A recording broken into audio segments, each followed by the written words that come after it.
Welcome to This Explainer.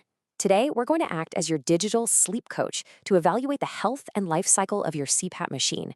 If you rely on one of these devices every single night, you already know just how absolutely crucial it is for your well-being.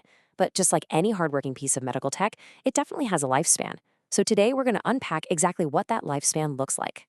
Okay, let's dive right into this by asking a pretty crucial question. If you're suddenly waking up exhausted, feeling that super familiar daytime fatigue all over again, or if your snoring has mysteriously returned out of nowhere, is it your body changing or is your machine actually breaking down? Listen, it's incredibly common to blame ourselves when our sleep quality dips. But honestly, often the real culprit is sitting right there on your nightstand, just quietly failing to deliver the therapy you actually need. To figure that out, here's our game plan for today. We'll check the baseline vitals, go over the warning symptoms, figure out a treatment plan for insurance and warranties, discuss preventative care, and finally, cover end-of-life retirement for your machine. All right, Section 1, the baseline vitals. The big core number to remember here is 3 to 5 years. Manufacturers specifically design the motors, the really delicate sensors, and the electronics of these machines to reliably function for 3 to 5 years of nightly use. Now, sure, impeccable maintenance might buy you an extra year or two if you're lucky, but this 3 to 5 year window, that's your standard baseline for peak performance. That being said, lifespan heavily depends on your specific hardware.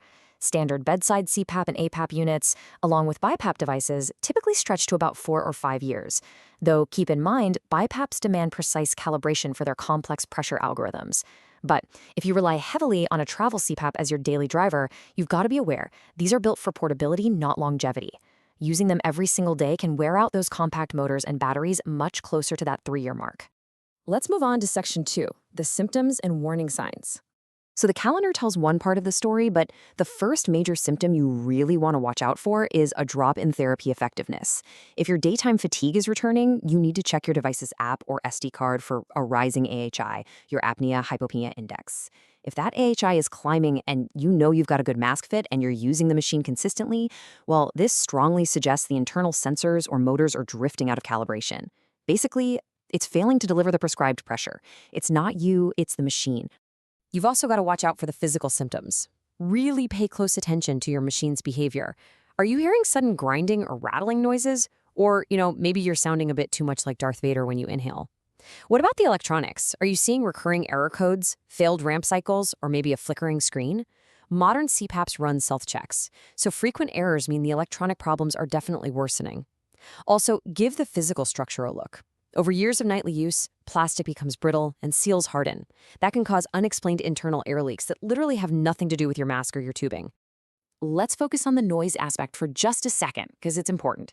If you've done all the basic cleaning, checked the filters, looked for obstructions, and you still can't quiet the machine down, take it seriously. These mechanical noises mean the precision bearings inside the motor and fan are wearing out, or the internal housing is cracking.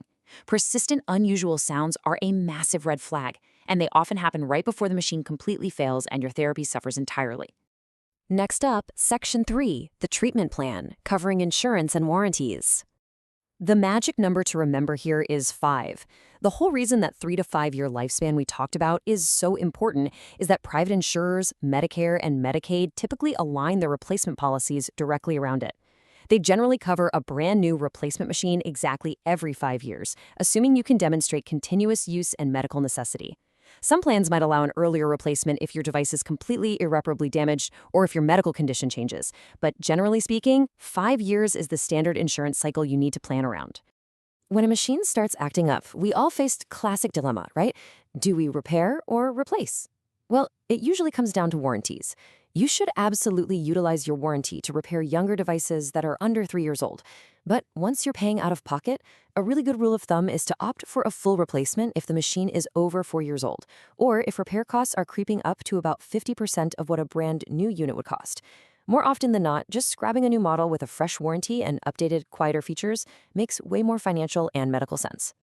Moving right along to Section 4, preventative care and maintenance. To keep your equipment running smoothly and delay those expensive replacements, just follow these 4 crucial steps.